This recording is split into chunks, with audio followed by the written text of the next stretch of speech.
first time I met a deaf person was a pretty long time ago. I think it was 1987, and I was 16 years of age at the time. I was going to college, in a college course, and the day's a famous day because it was the year of the hurricane. It was strong winds, and people will always remember that day. And I remember I was ready to go home and was ready to catch a train, and on my way I was aware the trees had fallen down, lots of them. Fence panels had all fallen down. There were roofs missing off sheds. There was panic everywhere. People were rushing around with their hoods up, their coats up. And I arrived at the station platform to catch the train and overheard on the tannoy speaker that all the trains had been cancelled.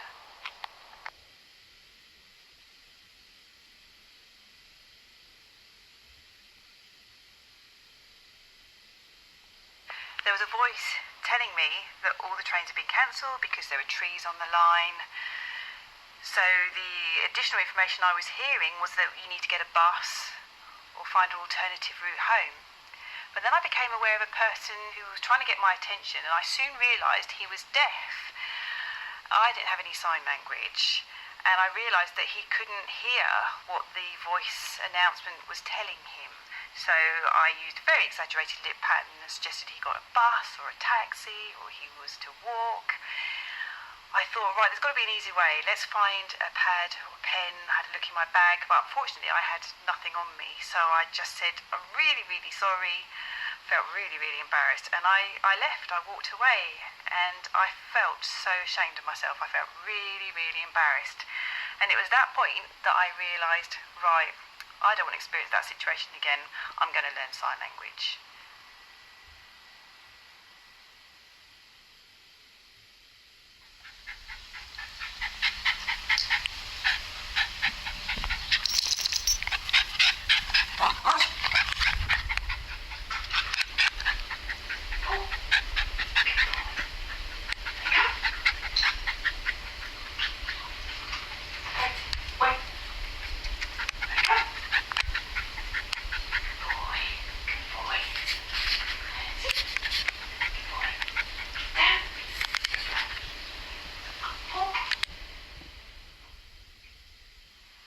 Experience with the deaf person was interesting. I soon enrolled on a level 1 BSL deaf awareness course, and I have to say the first day I arrived I was hooked for 2 reasons. The first reason, well, the language is just such a beautiful expressive language in its own right, and secondly you realise just how important communication is. And I realised, I had no knowledge. The poor man could not have heard any of the information. And at that time, if I'd known a little bit of sign language, I could have translated it for him and told him what he needed to do, and he would have been happy. Unfortunately, that wasn't the case. So now I realised, it was like a defining moment where I realised, okay, I think I'd like to be an interpreter in the future and help people access a language that the hearing world just takes for granted. And this could actually be my dream job.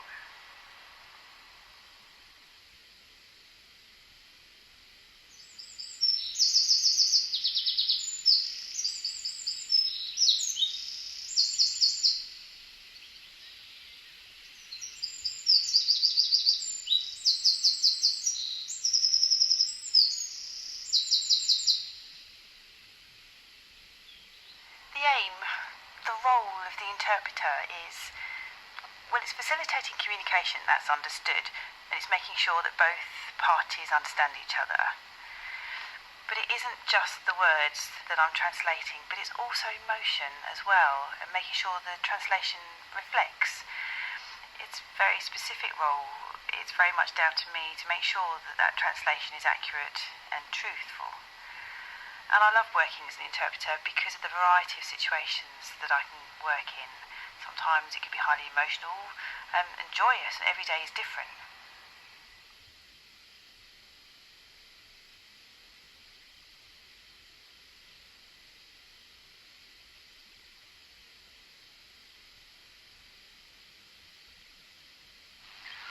On my own, pretending he's beside me, alone, I walk with him till morning. Without him, I feel his arms around me, and when I close my eyes, he has found me.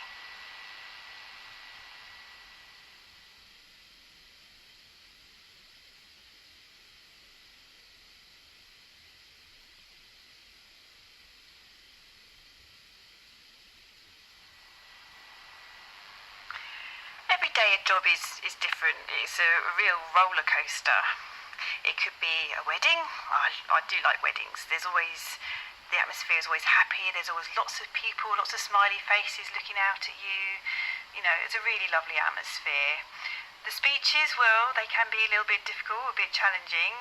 You know, there's generally lots of jokes, but you know you've been successful if at the end of the day they're laughing and you realise you've matched the language. But, you know, a job can be difficult, can be emotional. It could be a doctor's, where a doctor is informing a patient of some bad news, and I'm listening for the first time, and I'm processing this, and I realise that I have to try and translate and match as truthfully as I possibly can to prepare, and then also prepare myself for the response, which could be any number of things. The response could be, it could be shock, it could be anger, it could be total tears, upset. It all kind of comes to me, and then I have to think, right, okay, how do I deal with that? I need to connect with both parties, and that can be really difficult, trying to get that balance correct. And then sometimes, some memories can stay with you for a long time and have an emotional effect on you.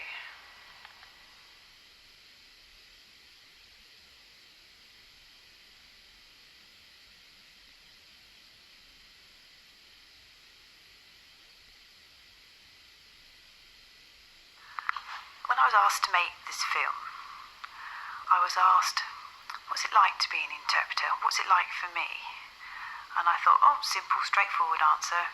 Interpreting, I know what that means, is I facilitate communication. I make sure both parties understand each other, and I facilitate that. But I realised it's much deeper, and when I started to unpick it, it wasn't only about facilitating that communication. I feel really lucky. I'm able to be involved in deaf people's lives. They allow me to do that. It opens my mind. I now don't just accept what people tell me at face value. Now I really look at language and I unpick it and I think, what does that mean? And then I try and get that true translation. So it's taught me real patience. It's taught me massive respect. And actually in awe of these people. But it's also helped me in my personal life. I actually feel that I'm a better communicator with both family and friends. I feel I'm a less judgmental person. I have more empathy. Working as an interpreter has enriched my life. And really, it is my dream job.